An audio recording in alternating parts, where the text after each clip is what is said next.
नमस्ते, हर हर महादेव, राधे राधे जी। आप लोग कैसे हैं? आज मैं एकादशी के विषय पे आपको चर्चा कर रही हूँ कि एकादशी पड़ रही है आपको 25 जून गुरुवार के दिन। इस दिन निर्जला एकादशी पड़ रही है। इसको दूसरा नाम है भीम एकादशी, क्योंकि भीमसेन एकादशी इसलिए इसे कहा जाता है कि महाभारत में भीम ने भी ये एकादशी किया था। इसके लिए इसके 3 दिन के नियम तो आपको पता ही है। दसवीं से ही इसके नियम लागू हो जाते हैं। दसवीं के दिन आपको बाहर से नहा के और विदाउट लहसुन प्याज के खाना खाना रहता है, और शाम होते हुए शाम से पहले ही खाना खा लेना होता है।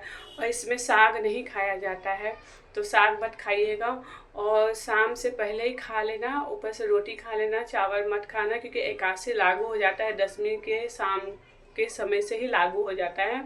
और दूसरे दिन जिस दिन एकादशी रहती है उस दिन सर से नहाया जाता है। और उस दिन जो निर्जला एकादशी जिस दिन रहेगा उस दिन आप जल का दान कीजिएगा। जल का दान बहुत महत्व माना गया है, क्योंकि ये निर्जला एकादशी है। इसमें आप जल का दान कर सकते हैं। नहीं किसी को जल दे सकते हैं तो समझिए आप अपने छत पे ही थोड़ा सा कौवा चिड़िया सबके लिए पानी रख दीजिए, वो भी एक दान ही कहा जाता है। तो निर्जला है, और जो निर्जला नहीं कर पाएंगे उनको थोड़ा सा पानी ले सकते हैं, जो बीमार है। और जो बीमार नहीं वो तो निर्जला एकादशी करेंगे, क्योंकि कहा जाता है कि पूरे एकादशी का फल इसमें मिलता है। निर्जला एकादशी में जो लोग पूरा एकादशी नहीं कर पाते हैं वो निर्जला एकादशी जरूर करें, क्योंकि ये एकादशी ऐसा है जो पूरे एकादशी का फल इसमें आपको प्राप्त हो जाता है। और द्वादशी के दिन ही फिर पारण किया जाता है सुबह के टाइम में, इसलिए ये एकादशी सभी को करना चाहिए। भीम जी ने भी किया था, क्योंकि उनको भी ये मतलब हर एकादशी नहीं हो पाता था, वो भूखे नहीं रह पाते थे। तो भगवान जी से पूछे थे मैं क्या करूं जिससे मैं भी एकादशी का फल प्राप्त कर सकूं। तो खुद विष्णु भगवान ने कहा था कि आप निर्जला एकादशी कीजिए। ये एकादशी करने से आपको पूरे एकादशी का फल मिलता है। इसमें एकादशी के दिन आपको सुबह उठ के विष्णु जी की पूजा करनी रहती है, और पीले वस्त्र पहनने रहते हैं, और केला फल जो आपको सुविधा रहेगा वो आप भगवान को भोग लगा दीजिएगा। और उस दिन तो कुछ खाना पीना नहीं रहेगा, तो आप निर्जला रहिए। और गर्मी यदि ज़्यादा पड़ रही है तो एसी कूलर ये चालू करके आप रहिए। कोशिश कीजिए कि धूप में ना जाए।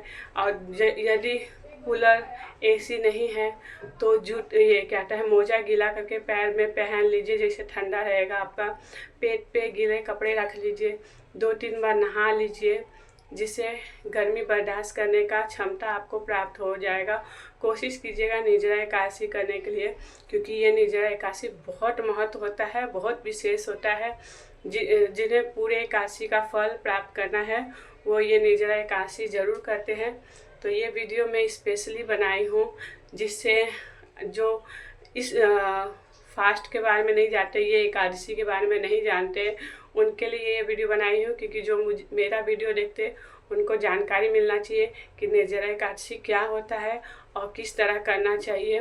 तो आपको समझ में आ ही गया होगा, और आगे क्या बोलूँ। तो चलिए नेक्स्ट मेरा जो शिव चर्चा या कुछ रहेगा तो नेक्स्ट वीडियो आप ज़रूर देखिएगा। ऐसे ही इन्फॉर्मेशन मैं आप लोग को देती रहूँगी। यदि आप मेरे चैनल को सब्सक्राइब नहीं किए तो सब्सक्राइब कर दीजिए, और कमेंट कीजिएगा। जो जानकारी आपके पास नहीं है वो कमेंट में पूछिएगा, मैं ज़रूर बताने की कोशिश करूँगी। जितना मुझे पता है मैं कोशिश करूँगी आपको बताने का। चलिए राधे राधे, हर हर महादेव, और याद से निर्जला एकादशी कर लीजिएगा। राधे राधे।